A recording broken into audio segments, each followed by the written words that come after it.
Okay, welcome again to today's lecture. And I'd said last week we were going to be actually focusing on a workshop, but because we actually missed one session, one day, I think I need to fill some gaps before we actually move into the workshop. Because for me, when we engage in a workshop, you'll be actually applying most of the stuff that you would have learned, and also coming up with new ways of understanding what you do. So I'm going to hold back a little and just do some more today, and then we can put that workshop back some more. In fact, we might have about 2 workshops. I call them workshops because you do a lot of work, and you're actually going to be working with your curriculum or with materials from syllabus that you're doing, for it to be meaningful. And in fact, if you are actually teaching in September and you already know what it is you're going to be preparing for September, here is the opportunity to actually begin to interface with the material as well. So I try to make it very practical, very useful, something that you can actually apply and use once you get back into the field. So welcome again. Just to recap, we have looked at, of course, we're looking at literature content and pedagogy. And we started out by looking at what is pedagogy, and we got some useful insights from those discussions. And then we moved into theory, and the way that we have been looking at theory, yes, we know that there are a lot of theories out there: feminists, post-colonialism, historians, structuralists, all kinds of Marxists, you name it. But what are theories? And we established in this class that there are ways of seeing through text. And notice I say through text. You can say reading into text, not just reading text. So those propositions, like the through and the into, already tells you that what they do is lend greater insights for the text that we are studying. So reading through and reading into are dispositions that develop insights for reading literature. And all of the exams that we do, whether it be TSEC or CAPE, you know that insights, knowledge and insights are very important for the for building literary competence. So today we're going to be talking about content, literature content, and literature competence, literary competence. You must have had some experience or met the expression linguistic competence already. So you must have done a language course, or I don't know if you're going to be doing that in September. But when we talk about language competence, we're talking about knowledge of the language, of the rules of the language, as well as the rules of use. So it is that ability to know what language is and to put it to use in real life context. So that is what we mean by linguistic competence, knowledge of the rules of grammar and the rules of use. We put the rules of use there as well, because without the rules of use, there can be no competence, because competence is measured by what you do with it, not how much you know about it. So it's that balance between knowledge and competence, the utility aspect of it. So today we move now to literature content. What is it that comprises literature when we talk about literature? We have already talked about what is literature, and we have established that there are different genres, G-E-N-R-E, of literature. In the same way you have different genres of music, Wesley. You should know that, you're into music. You have jazz, you have, rap, you have reggae, calypso. You have different genres. So you have prose, poetry, drama, and even within poetry, you have different types of poem, different genres of it. So we're going to be looking at what is this content that we are looking at when we say that we're teaching literature. And one of the useful things I hope that will come out of today's lecture and all the interactions that we'll engage in is that you need to know those conventions of the different genres, because when you know that, that is what allows you to know, to decide how you're going to teach it. So we remember last week we talked about the form and the content. And one of the things we looked at when we looked at the formalist theory was that for them, the very form itself was the content that they studied. So when they're studying the content, they're actually studying the form. They're looking at the drama, so they're looking at the content of drama. They didn't make a distinction between the form and content. So form and content means the what, which is the content, and the form, the style, which is the how. Okay, let me take a break. Do you understand what it is that we are up to for today? When we say we're looking at literature content.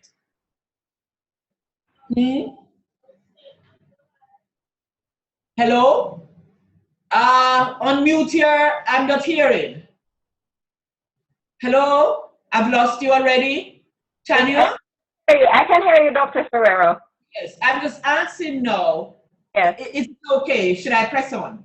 You know, are we on the same page? We're good? In terms of what we're covering now, which is What we're covering now, yes? Yes. Yes. All right. So in the first hour, we're going to be spending some time just talking about the different content for like poetry, for just, you know, making sure. One of the things that I want you to do, especially if this is not your field that you did like your first degree in, I want you to have your little notebook, so as soon as you hear a literary term, you put it down so that you can further explore the meaning of it. So you're building up what we call a glossary of literary term out of today's class. So at the end of our discussion in the first hour, I'm going to be doing a little quiz with you, like what is, you know, I might ask you what we mean when we say setting or plot. Some simple terms like that. Because one of the things that you have to understand as you strive to build up literary competence among your students is that they need to know the jargon of literature. Too many of them are saying the thing is, or that miss, or that thing there miss, and doesn't have a name. No, no, no, no. We want them to use the right terminologies for what it is that they're studying. We need them to say character when they mean character. We need them to say the poet when they mean the poet. And we don't want them to mix up the poet and the persona, because the voice in the poem or the persona is most times totally different from the poet. So sometimes we tell a lot of lies on the poet when we say that the poet says. Poet never say a thing. It is his character, because he used a mask to allow that person to say what it is that he wished to say. So we can find out what the poet's attitude is towards the subject matter based on what he allows those voices or voice in his poem, because a poem may have several voices, you know. All of those things we have to get into today. So let's go. All right? Where should we start? What is your favorite? Is it poetry? Is it poetry? No. No, no. Where should we start? Do you want us to start with just what it is that, you know, we talk about when we talk about, let's say, a short story, and a short story, what a story is? Want us to look at those elements, and then we move on to the novel, then we move on to poetry, and then we move on to drama. So let's go. Let's start from where I think is a nice way to engage your students. You know, those short stories that they study, whether it is for CXC or whether it is from like Tales of Shakespeare or The Enchanted Island, you know, where you get the drama in story form. But what essentially is that story that we study when we talk about we studying literature and we're looking at a short story? All right? What are some of the conventions? That's the word, conventions. When we talk about conventions, we're saying that these are the elements that make up this particular genre. And once you study it, you need to be studying those conventions. We say conventions, and that's where we kind of get the term conventional. So when we get conventional and we use that term in literature, we talk about, yes, it is conventional because that is the norm. That is a universal way of looking at it. So the conventional is what is the established. But sometimes writers may shatter or break those conventions and do something unique with them because they want to, create a particular meaning. Remember we talked about binary opposites last week and how binary opposites are black and white. And then the conventional approach to that is that black is evil and white is good. But a writer can, overturn those assumptions and make everything that is black beautiful and everything that is white ugly. You see what I'm getting at? So this is what we mean. So let's now start with the short story. So these are the elements, whether they are writing it in language or they're studying it, these are the things they study. Let's make a list of them. The first thing you have now is that the story takes place somewhere, and that is what is called the setting of the story. So that key word is setting. And when we study setting in a work, we're looking at perhaps the historical setting, the social setting, or the physical setting. We're looking at that. Now, writers have a fantastic way of, treating those kinds of setting, because nature itself, the natural setting, nature itself, when you look at the environment, nature itself might be the place where that character feels totally at home, but don't feel that comfortable in a physical setting like a house, a home. You see what I'm getting at? So don't overlook the natural setting as well. The physical landscape is extremely important when you're looking at literature, especially when you're studying the West Indian novel. So physical landscape will fall under that. The whole notion of the environment, that's another thing that you might want to use when you talk about the setting.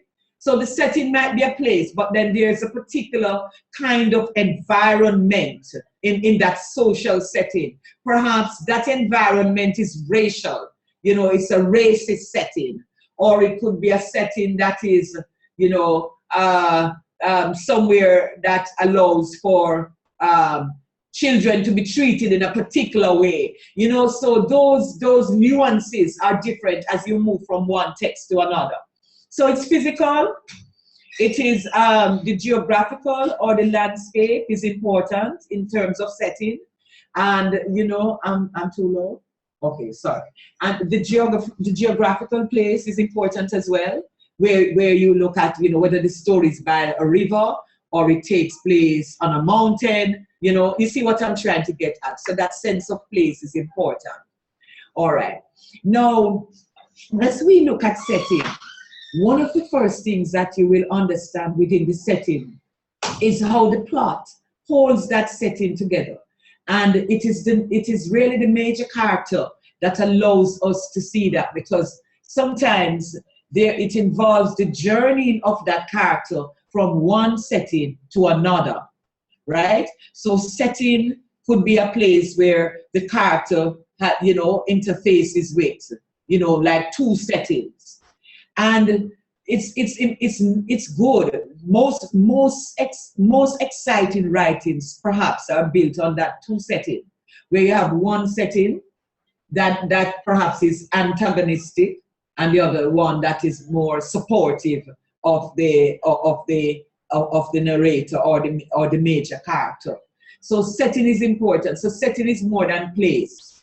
It's that physical space.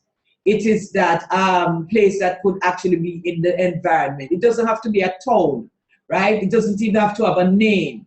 The character can build it, the writer can build it based on how he describes that particular place where the story takes place. But in the long run, the story takes place in a particular setting. We move to character. Character, we have to understand the concept of minor as opposed to major character. Let us first deal with the major character. The major character is the character that the story is about. That is a person, what we would perhaps call the star in a movie, right? That major character is fully developed. It doesn't matter what that story is, that major character goes through some amount of change. There must be some change in that story, right?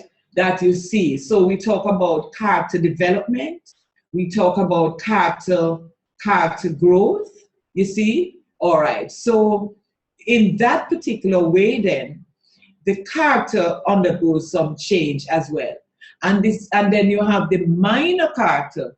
The minor characters are not fully developed. They don't have to go through any changes at all. You don't have to have any major thing happening to them. But they serve a particular role because they support the major character, perhaps facilitate his or her growth or his or her dreams and expectations, and so on. So not all characters are fully developed, but your major character is fully developed. All right? Now, that brings me now to, so we have gone setting and character. It brings me now to like, maybe I should deal with point of view, not in any particular order, but I want to mention point of view because it's so close to character. Point of view is how the story is told. What point of view or stance is a story told from? Whether it is first person, narrative perspective, or third person, narrative perspective. But I'm going to tell you a little trick. Sometimes the narrator slips into second person. I don't know if you know what second person is and if you can identify it when you see it. Have you ever come across second person, narrative point of view? Anybody? Anybody come across second person? Not a lot. Not a lot. Now, the second person is when it's almost as if the narrator steps out and says something to you. And I use the very word that he would use. He said, you should have been there to see how Wesley bowled that ball and scored that goal. You should have been there. You should have seen how the crowd moved. But it is really a first person overall or a third person overall, but he steps out and addresses the reader by saying you. Understand? And it happens a lot in poetry, right? So it's when it steps out and talk about you, which would be the second person, steps out and address you, right? So we now come to point of view. Let's talk about that first person narrative point of view, second person narrative point of view, which is not told in the full story, but you step aside to do that. And the third person. The third person is referred to as the omniscient narrator. That omniscient narrator is all-seeing and all-knowing. He knows absolutely everything. What happened 10 years ago? What is happening now? And perhaps what's even going to happen in the future. That is how powerful the omniscient character is. And we know we talk about God as the omniscient person. So it's the eyes of God, really. If you know what I mean, technically. All-seeing, all-knowing eyes. So that's your omniscient third person point of view. All-seeing and all-knowing. The first person point of view or the first person narrator or the persona narrator, same thing, is the I narrator. You know that with the pronoun I. The person speaks of the first person. But I don't want you to feel that first person, the only pronoun in first person is I, because a lot of us make that mistake. I is not the only first person pronoun when it comes to narrative point of view. We is also one. You understand what I mean? Because we went to the river. I jumped in and Wesley jumped in after. Tanya was so afraid she stayed on the bank. Tomorrow we will come to the river again. You see what I'm getting at? So it's the we and the I and the us that makes it first person narrative perspective. All right? Another element is what we call conflict. Conflict. So far, you should have some major headings. Setting, character, point of view, that's the third one, and then conflict, number 4. and you would have put your bulletin notes under those headings that I'd want you to either number or underline. So we are at conflict. There is absolutely no story without a conflict. If you don't have any conflict, then you can't have the change. If you don't have any conflict, it's not going to grab you. It's the same reason why we're up into our neighbor's business and the passa and the want to hear. Yeah, so I don't mean that conflict means there's a fight. No, our Jamaican, in fact, our West Indian or Caribbean students think that every conflict is a fight. No, what it means is that there's a problem. There's a situation that challenges, you see? And the character has to be grappling with that. So there are two types of conflict, and you need to be able to recognize those two. You have the external conflict. That is when the character is in conflict with the society. Another character, that's external. What is fascinating is the internal conflict. The conflict that the character is involving with himself or herself. It's inside, it's emotional, it's that turmoil within, that indecisiveness, that's low self-esteem, that lack of, all the things that make the character less than who he or she is, or whether they are undecided about a matter, or they're going through an emotional trauma, or they're grieving. All of those things, those are the internal aspects. What makes your critique of the work exciting is when you're able to see what are the contributory factors to those conflicts. Because sometimes the internal conflict, the rest of the world can't see that. It's hidden from the rest of the world. That's how Shakespeare writes. He puts Julius Caesar as the greatest, most powerful man. And when you go into Caesar's house and get inside of Caesar's head, oh Lord, you see a man. Macbeth was a strong ruler, but then Macbeth, the man, had his weaknesses, his insecurities, like any other human being. So it is within the internal conflicts that the writer or the playwright is able to grapple with those kinds of emotions that the character goes through. Hi, Natasha, welcome. All right, so, and then now, so the conflict, it is the conflict too that allows for the change, because the character is affected in some way by those kinds of conflicts. So we can say that we can go even further to say the external conflict is of a social nature, because it is in a setting where there's discrimination. You see what I'm getting at, and so on. But the conflict can also be man against his environment, because it can be in a setting where, and when I talk about the environment, I'm talking about the physical environment.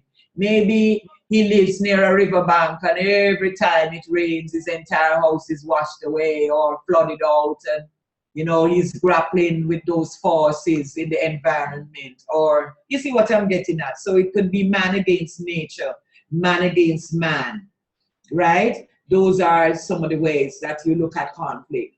Please let your students get a hold of these concepts, because they need to move away from thinking that the conflict is when the character and somebody has an argument and they're in a fight, right? So when we look at that, we are better able to appreciate the writer's style, because it is what the writer writes about these situations that we're able to observe these kind of conflicts. So we have a setting, character, point of view, conflict. Am I right? Okay, so that's what to say. Then theme, Theme. All short stories have their themes. And when the writer looks at the theme, I want you to, for me personally, I want you to make a distinction between subject matter and theme. When CXC had that big syllabus before they changed to this one, they sent out a little grid where they had all the books to one side. Perhaps you're too young to remember that. Maybe you were doing CXC yourself. They had the little books to the side and then all the themes at the top where they put an asterisk. And I think that is what socialized the entire Caribbean into thinking that the theme is poverty. Or the theme is discrimination. When we talk about the theme in literature, we want it to be expressed deeper than that.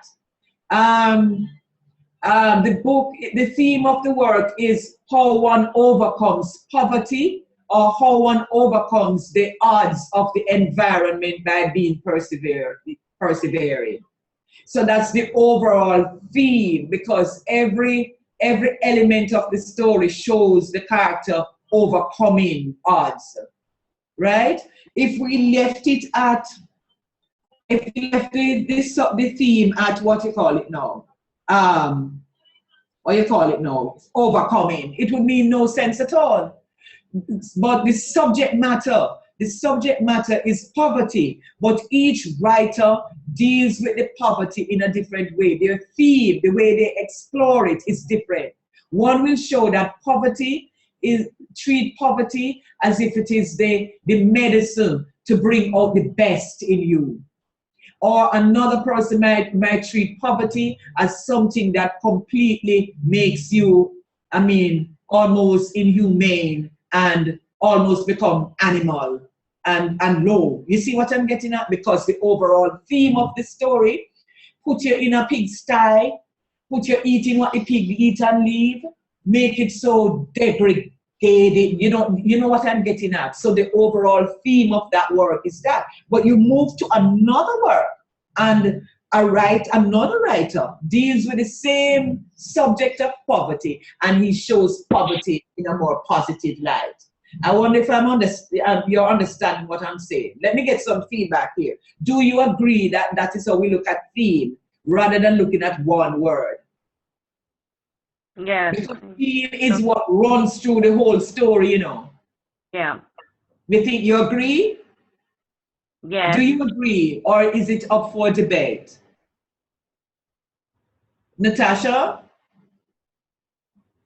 You agree? Because sometimes I look at it as one word. Mm-hmm. Right? Like the subject matter. Most of the time, that's how I look at it. Just one word. But Yes. then the meaning of the theme is the writer's treatment of it. That's Yes. where the theme comes. Yes. And of course, that would mean that you need to go beyond the one word to almost make like a thesis statement. So that entire thesis statement would be like the umbrella for that work, if you understand. All right. Let me see if I can take you to a movie now with a theme song. Everybody likes The Bodyguard, and you must have watched that movie with Whitney Houston. All right. You know that song. What the big song, the big hit from it, the theme song. I Run to You. I Run to You. I Run to You? I will always love I will always love you. I Will Always Love You. Yes, or Yes. something like that. So when you're watching your movies now, look for what they call the theme song. The theme song has this way of knitting everything together, holding it together. So the theme, all right. I want to give you a little image in your mind so that you can better able. You know fruit cocktail, the one that you open from the tin. Yes? When you open a fruit cocktail, there are bits of pawpaw, banana, pears, all kind of fruits in that. You don't like banana, Natasha, right? And you take out the banana. But that doesn't make any sense at all, because the very juice itself has the taste of the banana. So the theme is that juice that runs throughout all the elements, the pawpaw, the pineapple, the piece of apple, and so on, because they all come together to give that thing that particular taste. Understand? So you can take Yes. out pineapple and throw it away. The pineapple taste is still there. And I think that is the metaphor. That's the way I used to study a text or study. When I take out an element to look at it, it must smell like the rest of it. It must smell like where I take it from. It must taste like where I take it from. Because I'm only able to take it out now and say, all right, it is the pineapple that gives it this pungent, sharp taste. And it is the banana that gives that kind of faint taste in your mouth that's different. So I can distinguish between the banana taste and the pineapple taste. When you study the elements of a text, each of them has a different work to perform to make it an entire text, to make it a whole. So every fruit in that fruit salad contributes to the beauty of the salad, because when you look at it, you see the colors from the different fruit, and when you taste it, you taste the substance from the different fruits. So when we study a text, when you're looking at practical criticism and studying the text, when we have to look at the different conventions or elements of the work, in the same way we look at the different fruits that make up a fruit salad, right? It's named fruit salad because it depends on all of the other elements to make it, right? Or fruit cocktail, whatever it's called. And if you get that, I don't think that image will ever leave your mind. Right? Okay, so let's continue. So we have our theme. Every story has a theme. All right? Every story has a setting, conflict, character, persona, narrator, or narrative perspective. What did I leave out? Seems as if I left out something. Did I leave out anything? Plot. The plot. Doc, Yes? can you recall, please? Can I do what? Can you just say them over, please? Let me see if I have everything you said. If you have a what? I'm asking you to repeat, please. I want to see if I have everything that you said. Oh, okay. All right, so let's go. I don't remember if I can go from the top. I started, I think, with setting, character, point of view, or narrative perspective, conflict, theme, and now I'm at plot. Right? Have them all? Yes, I do. Thank you. All right then. So that's the plot now. The plot is the storyline. The storyline. And your character, your major character is involved in the plot. If your major character not involved in the plot, it can't be the major character. So he's in the plot. The things happen to him, because of him, around him. You see what I'm trying to say? By him, or so on. So that's it. So that's the plot. Now, the plot will be different depending on the kind of work. If it is an adventure story, like the Adventures of Huckleberry Finn, the plot is episodic. So you go episode by episode by episode. The only thing that holds it together is because the narrator is in all of those episodes. Or else if he weren't in there, it would be a disunified, just a string of collections of events thrown together. But it's not. It's a unified adventure story because it's all about the major character, even though it's different episodes. And it can last for years, or it can be in a day, over a month, it doesn't matter. So the management of time is important in a short story. A short story is not short because it happened within the day. The writer can even use what is called a flashback technique and go back into the past and come back into the future, into the present. All he has to say, last year or 10 years ago, Mr. Brown was married to Miss Brown. You see what I'm getting at? And they had 2 children. This is the same Johnny. As a child then, he was very whatever. Who would have thought that today he would be a notorious wanted man? But an incident happened in the past that perhaps would have allowed them to take note. And the narrator goes in to describe something that happened when Johnny was about 10.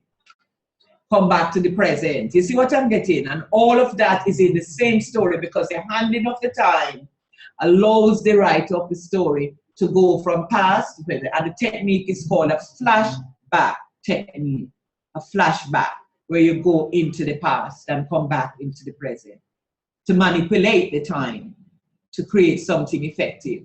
You manipulate the time to show you something about the character that even the people in the present don't know. He's a pastor now, but before that, he was a big con man. You understand what I'm getting at? Now, as we move on, we are realizing that the way that a story is told, especially when we come to the play, you get into this notion that is called dramatic irony, where we know everything about the character on the stage, and the character doesn't even know that we know. But we'll talk about that later. So the way the story is told is very important, how it is written. I don't think I've forgotten anything, but other conventions in the text that we'll study are like the tone or the mood of the story, the overall mood or atmosphere, how that is created. And that is built up most likely in the setting or becomes part of the setting as well. But I think I touched the 6 major elements. I think those are the 6 major elements. Right. Plot, point of view, conflict, character, setting, theme. All right?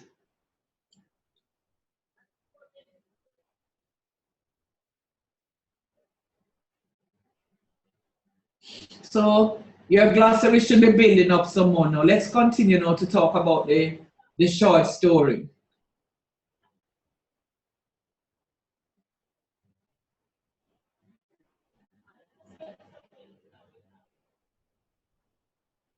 The story itself, and I think perhaps the plot, maybe I need to say a little more about the plot. There is a particular movement in that plot that becomes the conventional way of telling a story. It has a particular shape. You have the introduction,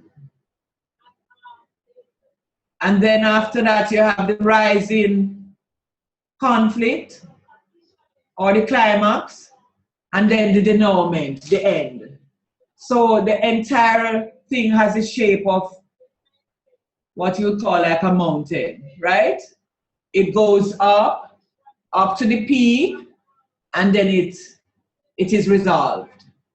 So it goes to, I think, about 4 phases. Introduction, conflict, rising conflict, I think, climax, and denouement or resolution. So let's go again. The intro, right? Then the rising conflict. So it is a rising conflict that goes on the little hillside there, yes? And then the climax is at the peak, and then it comes down to the denouement or the resolution, right? So that's the shape of it. So all the stories have a particular high point. So when you're discussing a story, it is important to use those terminologies like what is the climax of the story? Because all stories have a climax. That's what we mean by convention, the established, the norm. So that is to tell you now that the plot has a particular shape. It means then that the plot moves in a particular way. So your story has movement in it. I'm telling you some things based on my experience. So other persons might not discuss it, but movement is an important aspect of the story. Because without that movement, you're not going to really be getting anything of substance. I'm not saying that movement is a convention. I'm just telling you about a little more about the writer's style. There is a particular movement that you can plot. Apart from the shape of the story, which is the introduction, the rising tone, the climax, the voo, then down, there is also what I call movement, a lot of movement. And most times you need to look out, especially not necessarily in the short story. I think the short story treats the movement more like an emotional kind of movement from one immaturity to perhaps maturity. But in the more developed novel, there is a movement, like a journey motif, that the character starts out on a journey and come back full circle. But we'll leave that for when we get to the novel. Let's just finish the short story, because a lot of things don't take place in the short story by virtue of the fact that it is too short. Understand? But those elements, those 6 elements that I discussed are the conventions. And when you study it, you have to study those things. If you don't get the students to look at those things, they're going to be ending up telling you the storyline every time. They're going to write on their page, once there was this boy and he and his sister lived alone and they were hungry and a stranger came and fed them, and then he took them to their home and treated them like his family, and they live happily ever after. That's how they will tell you, because they don't know how to tell you things that has to do with like conflict, to study the character, you know, to see what's happening with the character. While we are on character, and I mention it, there are 2 methods that the writer uses to talk about, to paint his character. Don't know how you're taking your notes, but maybe you want to call this characterization, because it is not about character, it's about characterization. All right, 2 nouns. Character is a person, right? And characterization is the technique or method. So I'm talking now about characterization. So when you study characters, you study character, the content, the who, the what, the little boy, and you look at characterization. Characterization is the writer's style of creating that character. And there are 2 methods of characterization. 2 methods. So easy, you will remember them. There's a direct method and the indirect method. 2 methods, direct and indirect. Now, let me explain now what each method means. In the direct method, the writer tells you exactly what he wants to tell you about the character. So that's the direct method. He says, Tom Jones was a tall, handsome man who lived with his wife on the big hill over the mountains. They had 4 children. He was tall, that. He had a car. He had a bad temper. You see, he tells you everything. That's the direct method. But what makes it exciting are the indirect methods and the mix of both direct and indirect. There are 4 strategies now for the indirect method. Let's list them. Number 1, we know about the character based, in addition to what the writer says directly about him on the page, where you can lift off and say it's at page 26. In addition to that, here is the second one, which is indirect. What the character does. That is the character's actions. That's number 1 under the indirect. Number 2, what the character says about himself. Number 3, what other characters say about the character.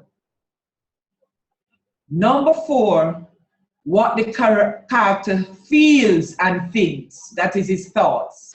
Now you notice, further up, I told you what the character says. Now I'm telling you about what he thinks, his thoughts. His thoughts are not what he says. And you and I know that, don't? Because he will say something, but in his mind, he thinks about something else. Dr. Yes? Who's that? Doctor, can you repeat the third one, please? This is Karine. Yes, Karine. No third for me can mean anything. The third under the indirect. Yes. The third under the indirect. Under the indirect method, what is the third point that you raised? I know that you're not looking at me. All of what I'm telling you is written on my heart. So I'll have to search the heart now to know which one was the second one. I know them by heart, so I can go back over them and then you're going to see which one I missed, because I don't remember what the third one was. So it's what the character's actions, right? The character's actions, that is what him do, right? The other one is what he says about himself. What characters say about him, and then what he thinks and feels. So go back again, what he does, what he says, what other people say about him, and then what he thinks and feels. Get there? Yes, yes, doctor. All right. Now, you see how deep that is? What is it, Natasha? What about where he goes? Action. That's action. What he does. Does. Action. The big word for that is action. You understand? So where he goes, him walk, right? Him driving a bus, you know, that's action. But what this action is a big word. But what is interesting is what other persons say about him. So can you imagine now the dynamics of what other people say, what the writer writes, and what the character think about himself? Wow, that can be a nice way to study. Because suppose I tell you something, sometimes the three of those things don't meet. Because the writer can say one thing, the characters can say another thing about the character, and then the character can say something else about himself. You know, you see what I'm getting at?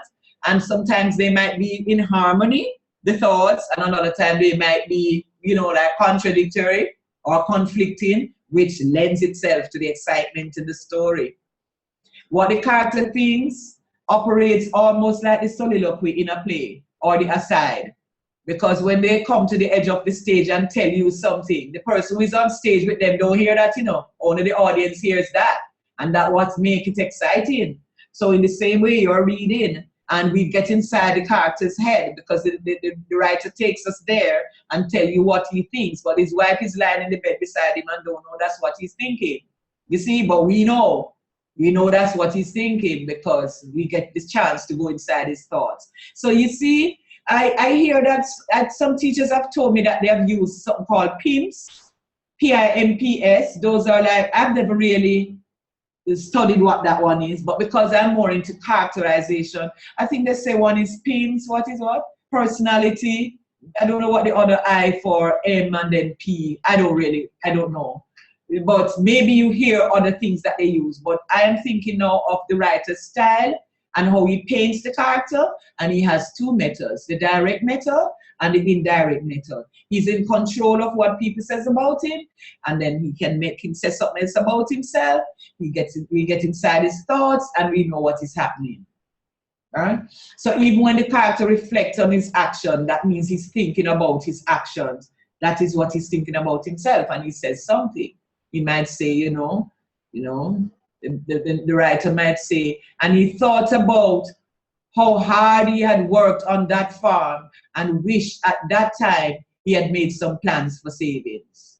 That's the character's thoughts, right? But it's the writer tell us that, you see, he's thinking, but it's not the direct method. Or we can say, Tommy looked into his, looked deep into his mind and think about the days when those times were better, when they had a lot, food was plenty, that was that. So you can say, through reminiscing on the past, we can see that the character was nostalgic. We can say that he was seeing that he led a better life then, or you can say that he had regrets about his present situation.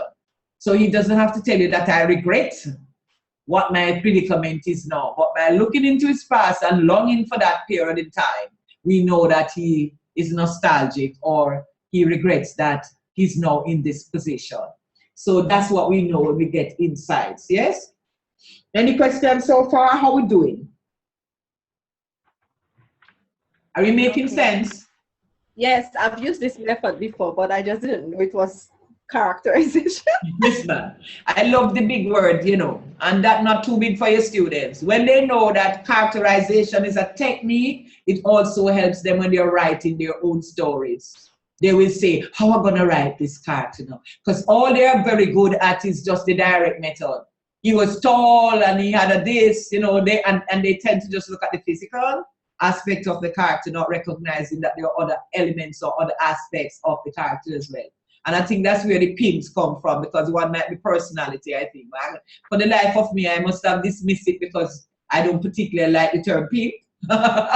So maybe I didn't commit it to memory. Or Wesley picked up what I meant, but the ladies are so straight-faced. A pimp? Who the hell is a pimp? You know what I'm saying? I didn't like that. If it's not pimp, I think it's pips. You have never heard it? I think it's pimp. No. I've done this method in the Yes, form of- man. Not this method, but they use it as a way of remembering how to look at what to look for the character. P for something else. You know, then it's like a mnemonic where you say you put that down so you can remember. But for the life, I didn't commit it to memory because perhaps because I particularly didn't like it. But if I should find out what it is before, I'll definitely share it with you.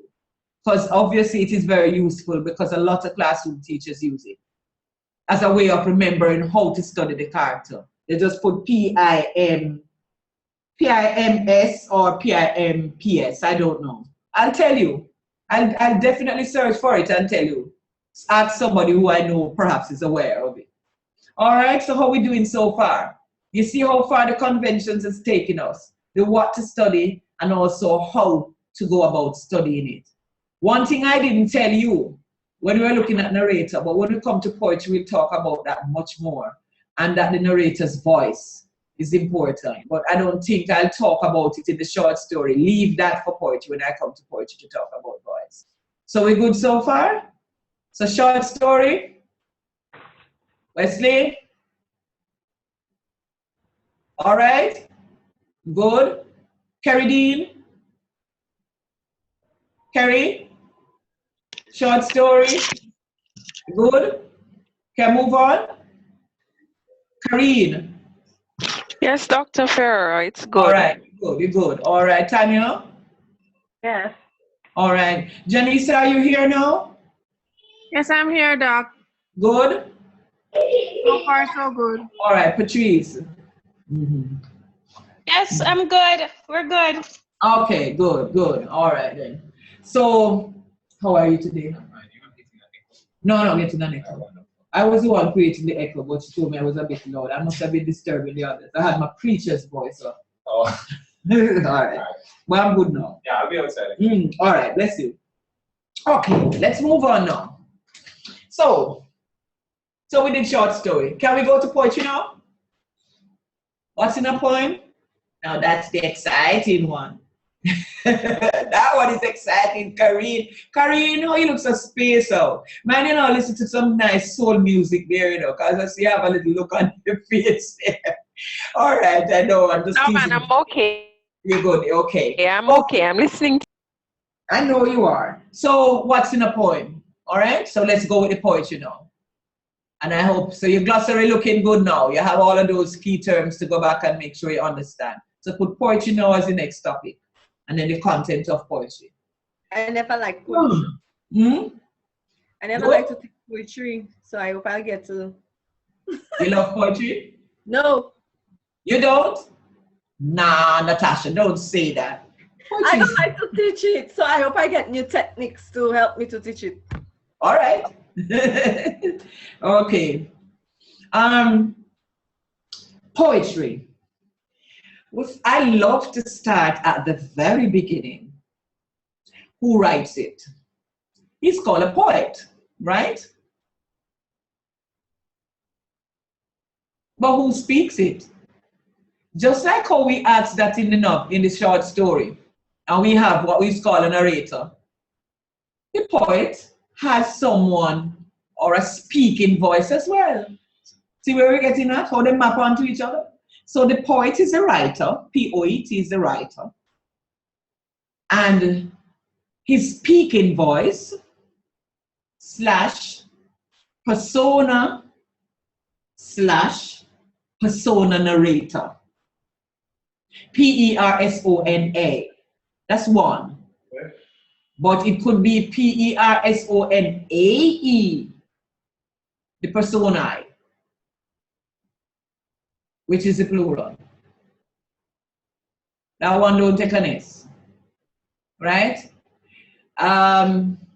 So a poem has a voice inside of it, a speaking voice, or just call it the speaker. So I have given you a whole lot of synonyms to call it one thing. See? Speaker, speaking voice, persona, personae, when you have a double voice or more. Persona narrator. Right? there will be at times when the persona and the poet seem to be one and the same. Don't know him writing it. Sometimes can he distance himself on it? When you take up a poem, sorry that we don't have many, well, you're not all Jamaican, but we have a powerful poem by Claude McKay, which says, I shall return. And he's talking about when he's gonna come back to the island, you know? He remembers this and he remembers that and he remembers this and that. So of course it's about him as well, because he left the island and went to the States, went abroad, and of course the poem is about a nostalgic person who is there. But that could be me as well. I could have gone to Britain myself. It can be anybody who is in that position that will be speaking from that consciousness. So that's why we try to separate the two and say he's speaking from that point of view of such a person. Now, there is a poem that's called An Old Jamaican Woman Thinks About the Hereafter by A.L. Henriquez. And the poem starts with, what would I do forever in a big place when I have lived all my life on a small island? And she goes on to talk about, you know, they're telling her about the other side of the world, milk and honey. She said she don't want to go to no place where they drink milk and honey because she don't like milk and honey. And then she said the Bible said you must love your neighbor. And then she went on to say, although the rest to a stone at our white food and make too much noise in our backyard. But I'm mentioning this poem because it is from the first person. And it says, an old Jamaican woman thinks about the hereafter. If you're going to read that poem at all, you're technically going to be performing the role of the character in that poem, which is the old Jamaican woman. So I remember in my young days at high school when we had a function called I Stead for the cultural event. Nobody had to tell me that I should read that poem like an old woman. And maybe somewhere along that line I knew I would be a teacher of language and literature. I dressed myself up like an old woman and came on stage. And of course, by the time I opened my mouth, everybody applauded. I mean, I would have to get the gold medal because this is what I said. What would I do forever in a big place when I have lived all my life on a small island? And I read it as my grandmother would. And then the part that got to them was, and they say that I must love my neighbor as I love myself. I'll do the wretch to a stone, not me right rooster, and make too much noise in our damn backyard. I just love the part to say damn before all the teachers. You understand what I'm saying? So you remember those days. But for me, that was performance poetry. So poetry has voice. There's a speaker and they're addressing someone, right? And it takes on the character or the persona of somebody. You understand what I'm trying? Mervyn Morris talks about little boy crying. You know, it's not the little boy who's telling that poem. It's somebody who's looking on that little boy and said, you know, you got slapped and you can't understand why your father hit you, but your father loves you. You see what I'm getting at? Somebody say something? Hello? Is that for me? Oh, somebody's been intruded there. Okay, all right. I thought somebody was trying to stop me. So we have to look at voice. All right, everybody knows that the poem has the content, what it is about, but let us spend some time talking about the form of the poem, what it looks like. We know it is written in lines. But can I tell you something? Have you looked at the work of Edward Brathwaite? Some of the poems he has written? If you think you're going to find the poem with lines in the way that you know them, you'll be surprised. He has a whole stanza that is one sentence. it, the second line, it is, third line, it is not, fourth line, it is not enough, fifth line, it is not enough, two, it is not enough to be free.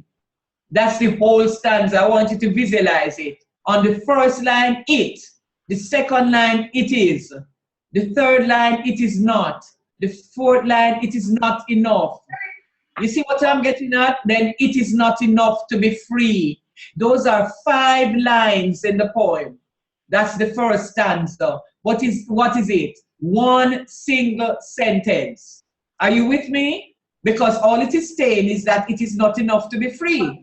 Now listen to how I would say it if I were reading it. It is not enough. It is not enough to be free. What kind of voice does he achieve? What does he achieve? What does the poet achieve by writing it in that particular way? Those are the questions you ask when you study form. So let's say you saw that on a page, and it is a poem. It's really a poem. It is not enough. It is not enough to be free. Now, what did Brathwaite achieve by writing that one sentence in that particular way? What effect does it create? Imagine you reading it. Read it in your minds as if you're reading it. Say it in your minds. What is the effect? What effect do you get? It is not enough. It is not enough. It is not enough to be free. What do you get? What kind of persona? How would you describe the persona's emotions when he said those lines? Just think about it. I want you to answer me now. What do you think? What comes across to you? By saying it is, it is not enough. It is not enough to be free. What impression do you get of the speaker when it is written that way? There's a strong conviction. Dr. Ferrero? A strong conviction? There's a conviction, yes. That's the first thing that comes to mind. Okay. Yes, so there's this sounding conviction. Anything else it does?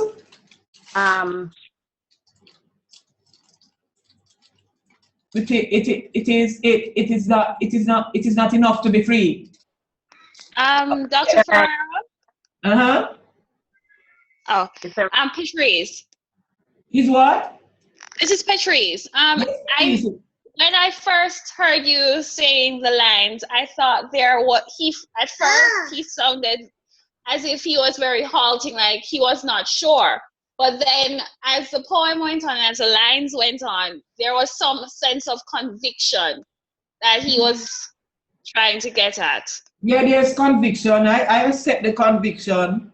Oh, I'm sorry. You don't get another thing, underline it, especially if it is about slavery and all of that. Yeah, could it be that he's realizing that is a realization, a will or a desire not to settle or to accept? Yes, not to accept, but then what does it come across? You think he's angry, you think he's, what do you get? Frustrated. There's a sense of frustration. Mm-hmm. Yeah. Because it's almost as if he's saying, I'm when you're unsatisfied, but it's not enough. So it is not enough to be free. Almost as if almost as if he's angered by something else. You know, that kind of, you get what I'm saying? That kind of anger that's underneath there. Because he has this full conviction that he wants more than just to be free. You get the feeling that something is holding back from him. And some persons say you get the feeling that somebody's stuttering. And then when you stutter, people don't understand that you don't have to have a speech impediment, you know. Sometimes when you're angry, do you know, well, I don't know about you. Some persons, when they really get angry, they stutter. They are so enraged that the words can't come out in that particular way. So you find that there's this kind of dissatisfaction with his status because he recognizes, he's convinced that there's more. There's more, there's something missing, there's something lacking. And it's just one single sentence that created that whole stanza. So when we teach children that poetry in lines, and we only show them lines that, you know, have little legs, and we don't show them different ways of writing, we want them to understand that poets can do unconventional things with those lines. They can break them, make them shorter for their own effects. All right? A grade 7 student might not want to know that yet because perhaps you are making them notice the conventions of poetry. So you teach them that it has rhythm, it has lines, don't you? You teach them that it rhymes. But it's not the rhyme that is important, you know. It's the fact that the poem has beat. It has what is called meter. But to tell a young child about the poem's meter might not stick, but you tell him about the beat. The strong, weak, weak, strong. It is not, it is not, it is not enough to be free. It is not strong, weak, strong, strong, weak, strong, or it could be weak, weak, strong, weak, weak, strong, or strong, weak, strong, weak, strong, weak, strong, weak. That is what gives the poem the particular beat. Because say it if you wish that it's metered like water, or it's measured, because it's really measurement. It's really the measurement to the beat, and that's what the meter comes in. So that's where you get it. And when you go to study like Shakespeare, and you're looking at Shakespeare like his rhyme scheme, it is a rhyme scheme that gives the poem a particular genre, you know. The Elizabethan sonnet or the Shakespearean sonnet is totally different from, even if you don't see his name, because the Shakespearean sonnet don't mean that it's Shakespeare write it, you know. A Shakespearean sonnet means that the person has written it under the Shakespearean style. So what is that Shakespearean style? And it has to do with the rhyming scheme. It's always A, B, A, B, A, B, A, B, right? And then a rhyming couplet at the end. You see what I'm getting at? We don't seem to match with everybody else, and then it ends with C, C. You see what I'm getting at? So it's A, B, A, B, A, B, A, B, and then by the time of the end, C, C. 2 lines rhyme, or CD, whatever. Those 2 lines don't rhyme with anything else but by itself, because the poet wants you to notice it. And it's called a rhyming couplet. Because the 2 lines, a couplet, they rhyme with each other. Whereas the rest of the poem, you notice it is the alternate lines that rhyme. A rhyme with B, then B. You see what I'm getting? A, B, right? And you have B, C, or A, B, C, D. Sometimes it's only the 2 lines that rhyme. So it's when you study the rhymes in the poem that allows you to know the form, whether it is an Italian sonnet or it's a Shakespearean sonnet. So it is easy to study poetry because you go in understanding the conventions of the poem, what makes it up. So sonnets call for a different kind of studying from what you'd study a ballad. A ballad is what? A ballad is a poem that is like, that tells a story, right? And you know a ballad to be a song, don't you? A song, because it rhymes so predictable and so harmoniously that you can actually put it into a song. There was an old woman who lived in a shoe. She had so many children, she didn't know what to do. She something harder and with them all in and send them to bed. You know that one? Because it rhymes, rhymes, rhymes, rhyme. So it's a ballad. It's the ballad form. And you could easily sing that because the lines are like that. Right? So sonnets rhyme different from ballads because sonnets have their meaning embedded in the lines. And the breaking of those lines surprise you with the writer's real meaning. So you don't study the sonnet the way you'd study a ballad. Even though you study in lines. You see what I'm getting at? So you come to each genre of poem with an understanding of how the lines mean. And that is why poetry is not as hard as you think it is. Because if you're studying a Shakespeare sonnet, you know what to look for. If you're studying the Elizabethan sonnet in Shakespeare, you know what to look for. If you're studying the Italian sonnet, you know what to look for.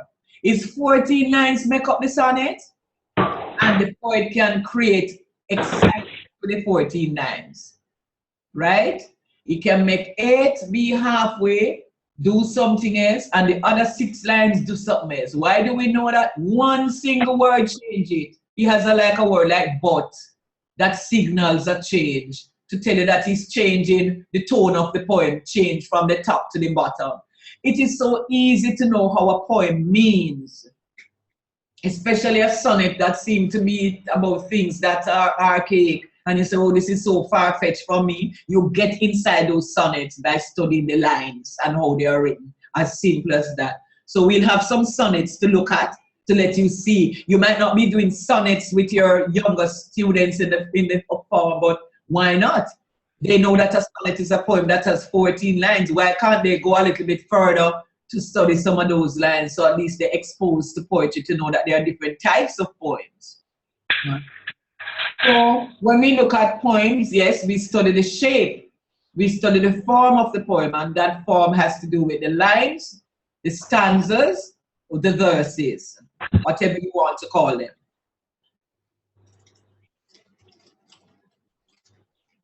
Sonnets have 14 lines, as we say, but sometimes the 14 lines are not written in one block.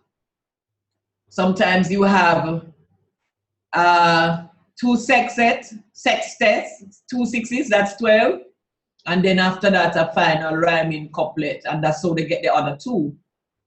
And it is still a sonnet. But when you look at it on the page, it don't look like one block, so you think it's not a sonnet.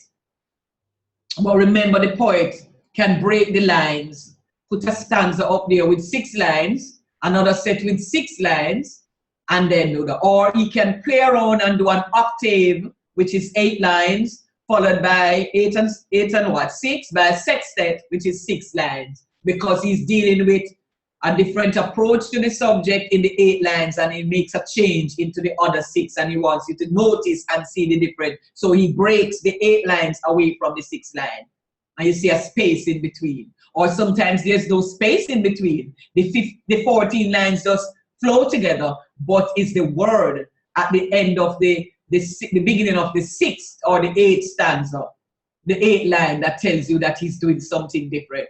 So when we get to some sonnets, we look at some of that. All right? Poetry has shape as well. What looks on the page is also very important. And I'm not talking about there's a particular kind of poem that has, you know, the haiku. You know what the haiku poem is? That small poem that has a particular way of writing. I'm not talking about that. I'm talking about the shape, what it looks like on the poem, on the page, how the lines are formed, right? We look at that as well. When we study poetry too, we want to see how the writer uses different, like the tools, how he appeals to the senses. So poetry is chiefly appealed at through our sensory images. So he appeals to visual images. Those are images of sight. So look at imagery now. Foot imagery. And you know that under that you have the tactile ones. Those are the touch, the olfactory or the smell, the auditory, that's the hearing. Which one I didn't tell you? It's 5 of them. The gustatory or the taste. So taste, smell, touch, sight, right? And feelings.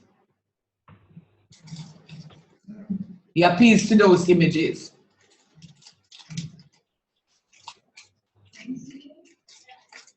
In addition to that, the poet uses what we call figurative language. And there is a whole bag of them. Simile, metaphor, metonymy, personification, onomatopoeia, or pun. I can't even go on and tell you what they more. Paradox, irony, sarcasm, a whole set of things that he uses. You have to become aware of those, because when you use them, it's for a deliberate purpose and they create a particular effect.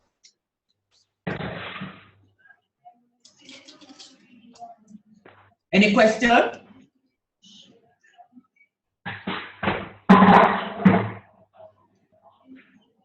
So basically, a poet engages in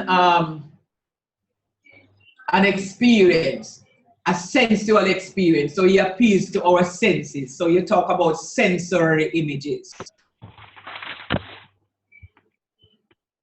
The poet has poetic license to use metaphorical language. So the sun can dance across the sky. The mountains can smile over the village.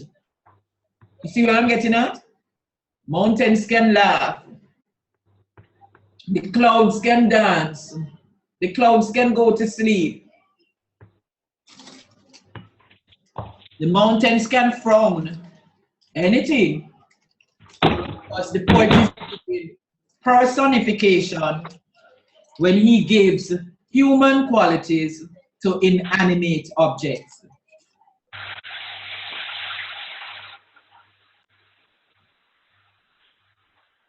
The simile makes a comparison between two things. The metaphor says one thing is the other thing.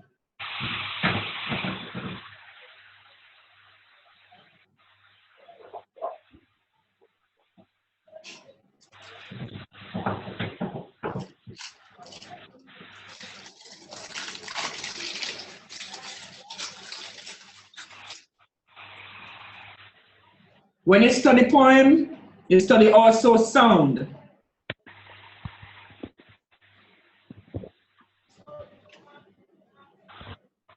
When you talk about rhyme, we just don't see a poem rhymes. We have to know what creates the rhyme. You have alliteration.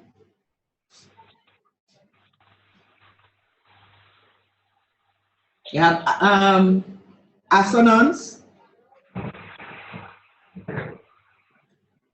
You know what an assonance is? Anybody knows?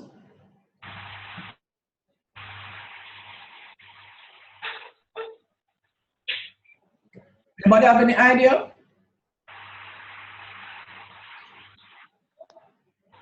Dr. Ferreira, Mm-hmm. assonance would be the use of the vowels. To do what? The repeated use of the vowels in a poem. So, oh, this is a long time ago. So it sounds as if it's going to what? How it is used, it sounds as if it's going to rhyme, but it doesn't. Right. It's like a half rhyme. Yes. So that's why we say assonance and rhymes. So the rhymes,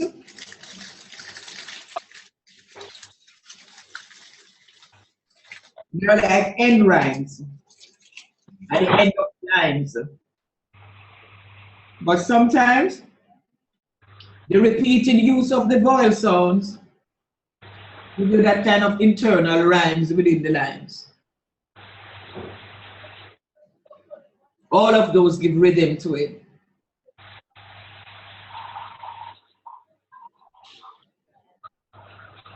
The metonymy is a figure of speech that some persons miss.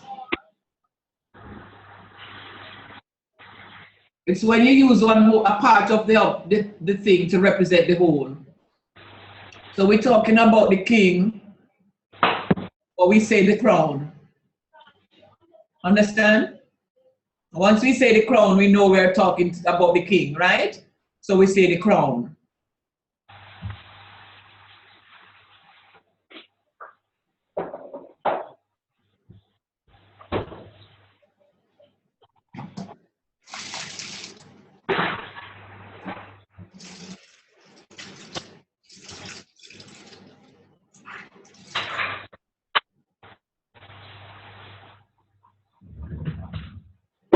We also look at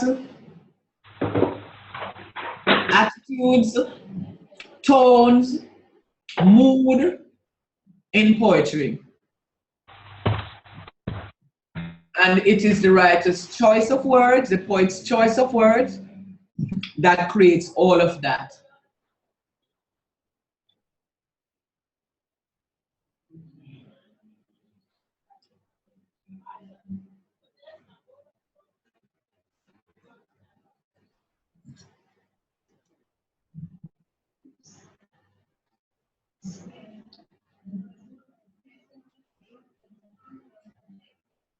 It is always said that a poem has two levels of meaning, the literal and the figurative, or the metaphorical.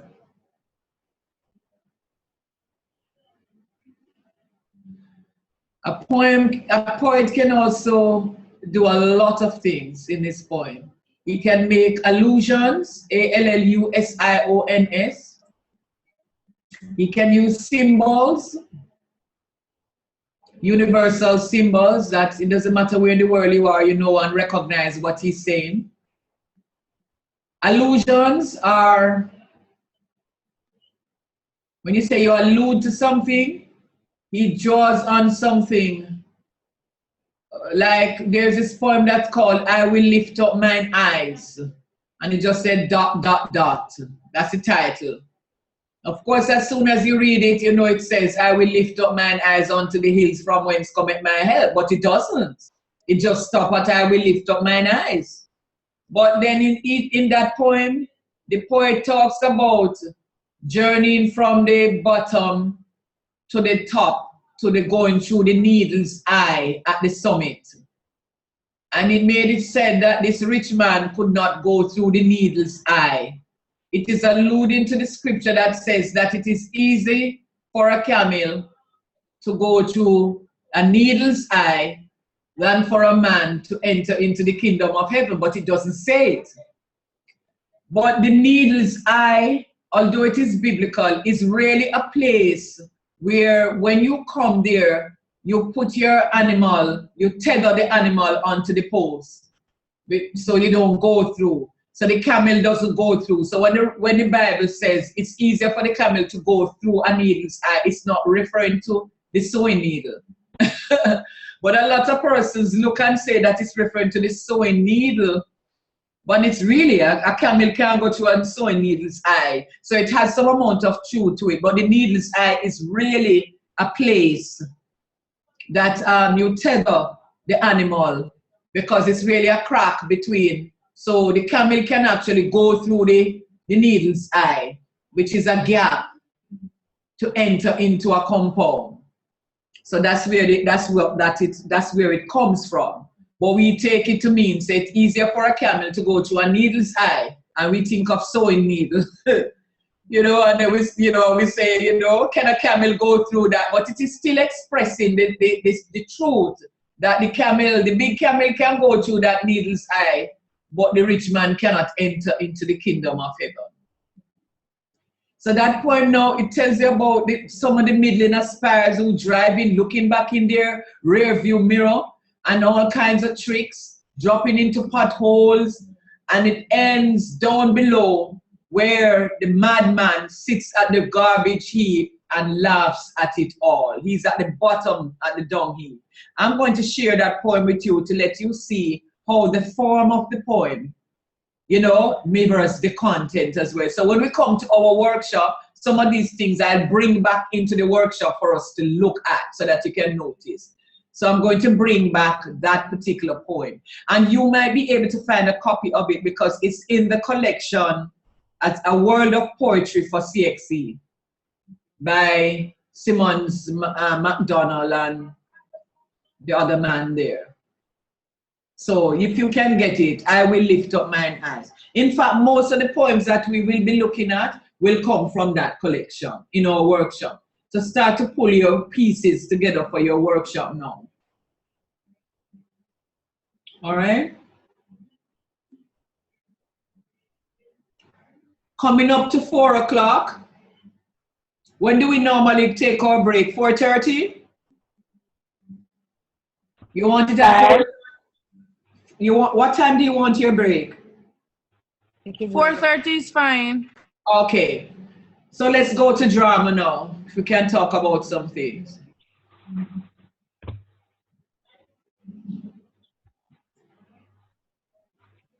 Why we really have to study the drama to see what it entails and what it looks like and what it is that you study.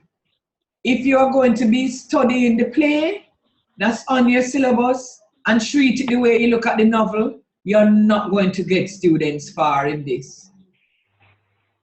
Drama also has its jargon as well. So one of the things that you have to teach your students about is how you read the play. And when you're reading a play, you will notice like entrance, enter, exit. You see what I'm trying to say? Enter, exit, and then you will see stage directions. Stage directions are very important because they provide us not with where things must go, but where things are. And if a writer takes time out to give you the stage direction for a setting, what he or she is actually, what the playwright is actually doing, he wants you to notice something in that room, or he wants you to see how all the events are going to take place against the backdrop of that particular room. So it is not just to say, in Lily's room. It's not just that.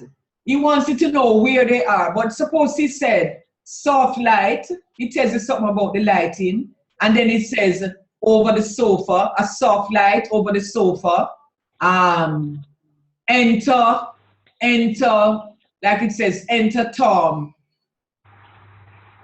And as Tom enters, what does he say? Exit.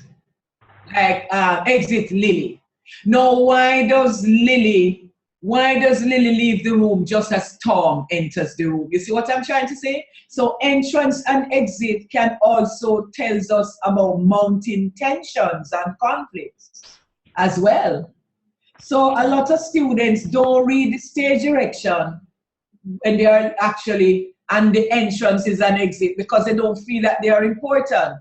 Please let them know how very important these are to the actual events in the play. Where the character is. Sometimes it tells you where the character is standing, front stage or backstage. And enter from rear, enter, you see, enter to the left of the stage. Why to the left of the stage?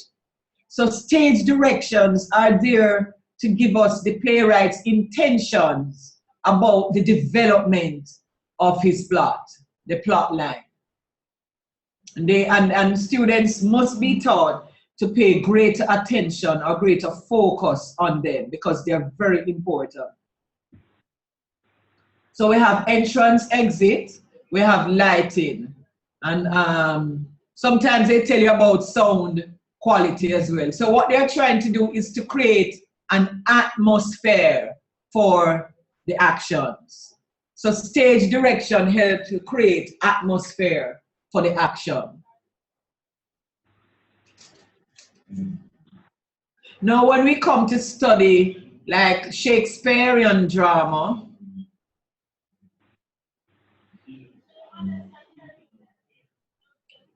we have to pay particular attention to concepts such as aside, ASIDE, and soliloquy.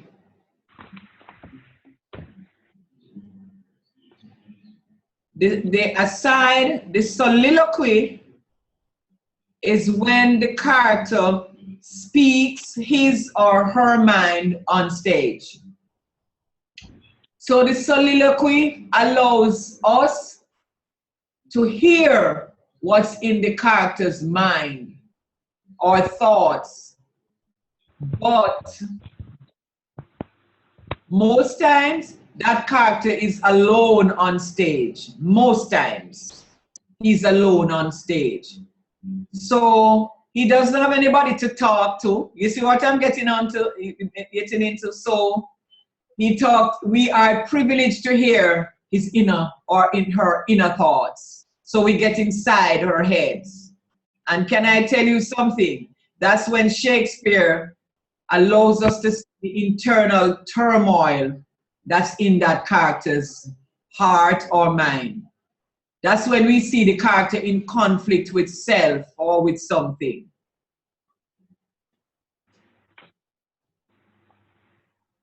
Now the aside, the ASIDE, operates a different way. That's when a character says something to the audience,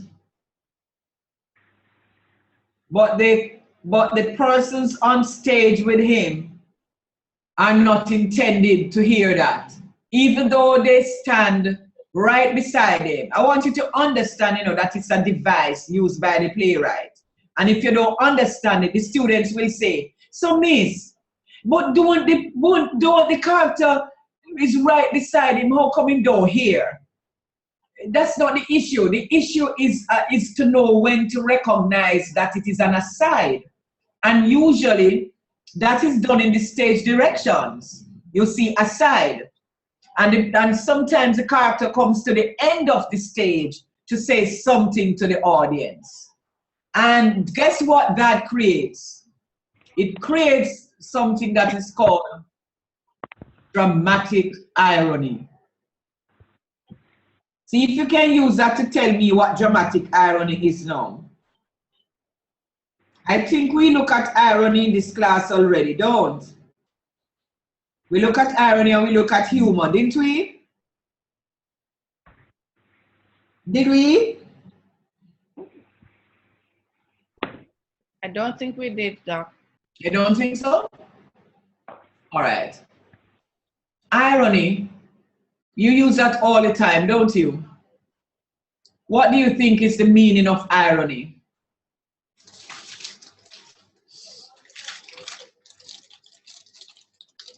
Anybody wants to try? Kerry? What's irony?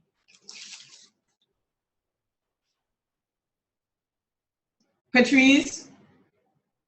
When somebody expresses something, but they mean the opposite of what they really want to say. Yes, Natasha, they mean the opposite. Yeah, anybody else wants to try? Dr. Ferrero, one way I always see irony is like a diabetic person being killed by a truck carrying insulin. Yeah, that event would be ironic because you're saying that, isn't it strange that the very thing that would save the character's life, which is insulin, is the truck that kills them. So, yes. But there's a way to teach your students irony and sarcasm and humor and satire that they'll never forget. Irony is the difference or the contrast between appearance and reality. So it is appearance versus reality. What appears to meet the eye is different in reality. And that's why Natasha said when somebody seems to be giving you a compliment, bigging you up, and telling you how much they love you. The irony is,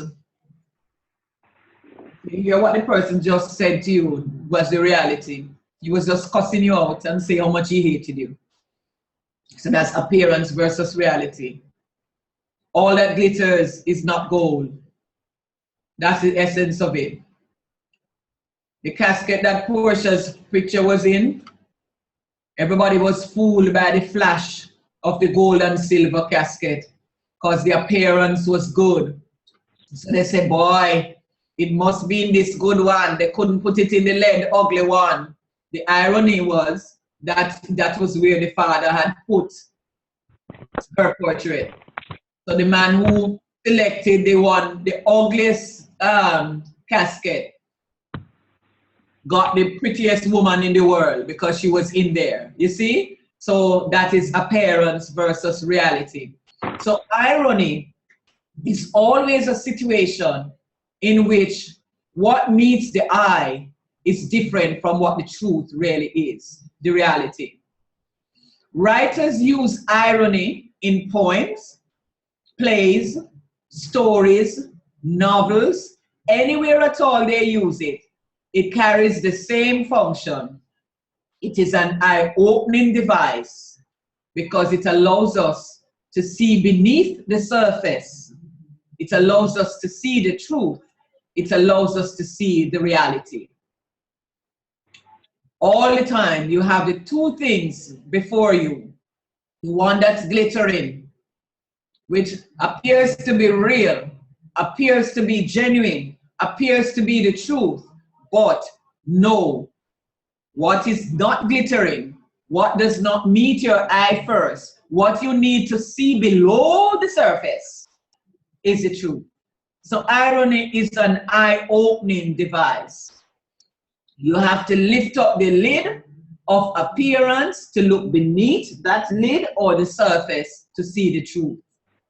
Writers use it to make their work interesting. Your role as readers and to get your students to do is to peel away the surface impressions to see the truth.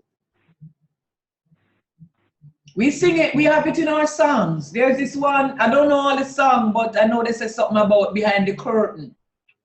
Something about curtain. I think that's ironic. You're not certain because you live behind curtain. And you're not certain. I don't remember the rest of the song of it, but that's one of those reggae songs. It's about behind the curtain, pulling back the curtain. That's what, to see the truth. So that's irony. When the appearance and the reality is in conflict or contrast with each other. Now, satire is an interesting device that poets, writers, playwrights use as well. It has irony inside of it. But it has another element with it that if it's not there with the irony, it doesn't create the satire. Can anybody tell me what that is? Irony plus what? Anybody wants to? All right. Would that be humor, Dr. Ferreira? It is humor. It is humor. I was going to tell you about the taming of the shoe. The taming of. Irony plus humor. I'll give you some maths equation. Irony plus humor equals satire all the time. Every time. Usually, when the writer is poking fun at a situation or at a car or something that perhaps is hilarious. Every pantomime that we put on is just almost like a satire on some political figure or something. So it's the irony plus the humor. So when you laugh at the person or you laugh at the situation, the whole thing is satiric.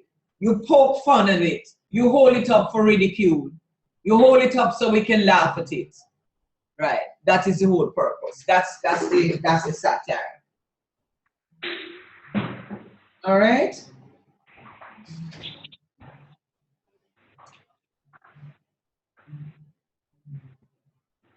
In the same way you study the novel, the play, you have your characters in there as well. they have the same, you treat conflict the same way. You look at internal conflict, external conflict. You looked at what creates the conflict and so on. So it happens in the same way.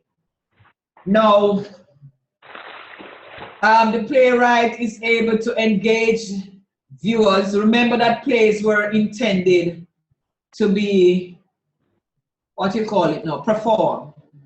So that performance quality is trapped on the page or becomes lost. What stage directions help to do is to retrieve that performance quality in it as well. And when we read plays, if you don't know what those conventions are, you cannot let the play unfold before your eyes as if you're viewing it. Right? You must always read it with a sense as if you're watching it. So how do you get students to read as if they're watching a play? That's one of your greatest challenge. To read with that watchful eye. And you're able to do that when you know what the conventions of the drama are and how you bring students to be aware of them. So you have to study the conflict. So let's say you have something that's even called comic relief. Some in Shakespearean plays, usually when something is of great significance and he's discussing a great matter, up comes this little clown in another scene. Because you know that Shakespeare play is not chronological. Shakespeare play is one of the hardest play to read because it is not chronological. It does not go in order. Act 1, Scene 1, you don't see the other part of that until you go to maybe another act or another scene further down. You go to several scenes before you do that. So there are several subplots. So what your students have to be careful of is to know what the major plot is. Like in Julius Caesar, you got to keep your eyes on Julius Caesar or else you get lost. Because Julius Caesar, the play is called Julius Caesar, so follow him. Why are you going to follow Cassius or somebody else and all the other characters that are milling around? You got to keep your eyes on Julius Caesar. Follow him. Follow him when he goes to the palace plate. Follow him when he goes back home. You see what I'm getting at? And see how he enters new spaces and come back home and enter there. So if you don't keep the main plot in line, you'll get confused in a Shakespearean play. And one of the good things he does for us is sometimes to give his plays the names of his major character. So we call it Macbeth, Julius Caesar, Hamlet, Romeo and Juliet. You understand what I'm trying to say? So you keep your attention on what he's trying to build about those characters. When it's like comedies like Much Ado About Nothing or Midsummer Nights, you know, that's kind of different, but you would still have a main plot that you're following. Stick to the main plot and see how the other subplots relate. So he does a lot of comic relief through characters who appear to be stupid. Sometimes they are the clowns or the butler, somebody who opens the door and lets you in, or they are the drunk, somebody who seems to be under the influence of alcohol. But let me tell you something, Shakespeare is very crafty. Usually, he's making the very pronounced, the most prophetic statements are issued by those persons and not the main big characters that you're watching. So his minor characters, unlike where you'll be studying the novel or the story, and so the minor character is not as important. In Shakespeare, his minor characters, his minor ones, especially the clowns or those who play like role of like, you know, that clown or insignificant drunk or something, he usually make some serious commentary on the events that are about to take place. So they are more like what we call foreshadowing devices. You will use the term foreshadowing a lot. F-O-R-E, shadow. To foreshadow means a device or situation that acts as a warning for something that's going to come, or it shows you a preview of something that's going to come, or it allows you to know, to watch out for something. For example, you might be reading a story, and the opening of it, you see that a black cat sitting on the wall just dashed across the lane over to the other house. Now, why does the writer take time out to tell me about this cat that come off the wall to go across the other side of the road? You might just read over it and say, oh boy, that's just nothing. But the black cat, perhaps that's a foreshadowing of some evil omen that's going to, befall. You see what I'm getting at, or something. So it can happen in that particular way. So to foreshadow means to forewarn, to prepare us for something that's going to come. It happens too in films. Sometimes I get so bored with watching films because they're so predictable. Like you'll be watching two men fighting, and then the camera shape like they're in a warehouse fighting, like the detective and the bad man or so on. And the camera shifts to show you like a hook, something like you weigh stuff on, or a crane, and it has a sharp edge. And you see that flash across the screen, and then you go back to them fighting. Oh Lord, that is so predictable. The next punch he punched the man end up on that hook, You see what I'm getting at? So, that's what we mean. It's like a foreshadowing device, because it's telling you that this hook is going to really do something bad in this scene. And usually that's what happens. Somebody, he gives him one big punch, and it pierces him through the chest, and he's just hung up there dead, So people who don't understand movies may say, oh, but I don't say, oh, because I know that's going to happen, because I know how to read that. Because you know what you're going to expect. If the camera rolls to something like that during a fight, that's where one of them gonna end up. That's always the truth. So that's what we mean. It's like foreshadows. It comes before you to prepare you for something else. All right. When we study plays too, you pretty much look at the same kind of movement. The beginning, the rising, conflict, the climax, and then the resolution, right? So it pretty much follows the same plot as anything would in that kind of shape, right? So you look out for those things. Characters too grow the same way as they do in the short story or the novel. The major character goes through some change as well. Conflict is part of the drama as well. But remember too that in terms of Shakespeare, you have to know that the comedy is different from the tragedy. A tragedy or a comedy. So that's where it's the different genre, aren't they? The tragedy or the comedy.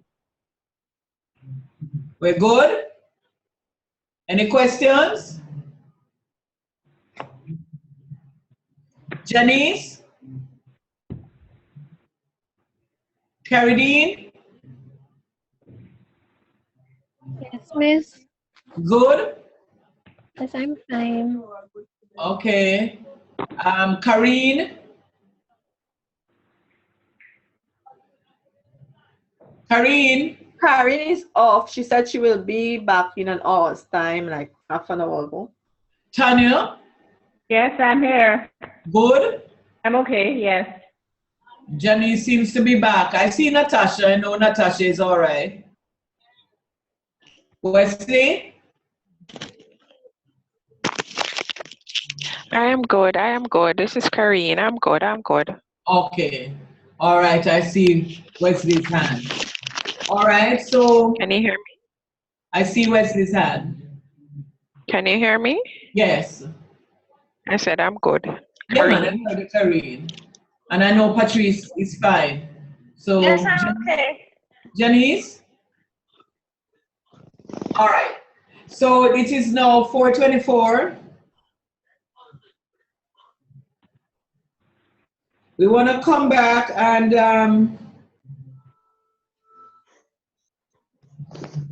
I want to look at for the half an hour. You're coming back at 5, right? I'm going to be sharing with you. Remember, we look at Beach and Marshall response strategies, but I didn't get a chance to look at Milner and Milner stages in reading literature. Gonna be talking about that for like say another half an hour. We look at reading literature, how you read, how you get students to read using the conventions, using theory. So that's what we're going to be looking at, ways of reading the literature, right? So we'll talk some about that for 5 to 6. And then 6 to 7, I might just let you apply something on something that you brought to class. I don't know if you had taken a poem with you or anything. Did you take something with you, any material? Yes, whatever you took with you. You have your Song one. You just take something from that, just to apply to me, to apply something to demonstrate to me something that you have learned from today's session. So that hour, that last hour is your hour to work quietly for about, let's say, 20 minutes, 25 minutes, and then you do your reporting to take us up to 7. So we go for a break now, come back at 5. From 5 to 6, ways of reading literature. That's for another hour. And then I might show you something online if we can call it up. And then now your little group, your little individual reflection and work and your report. And then we close. Okay? So I'll see you in the next half hour. Bye.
Okay,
so I'm going to do a presentation now.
You got it already.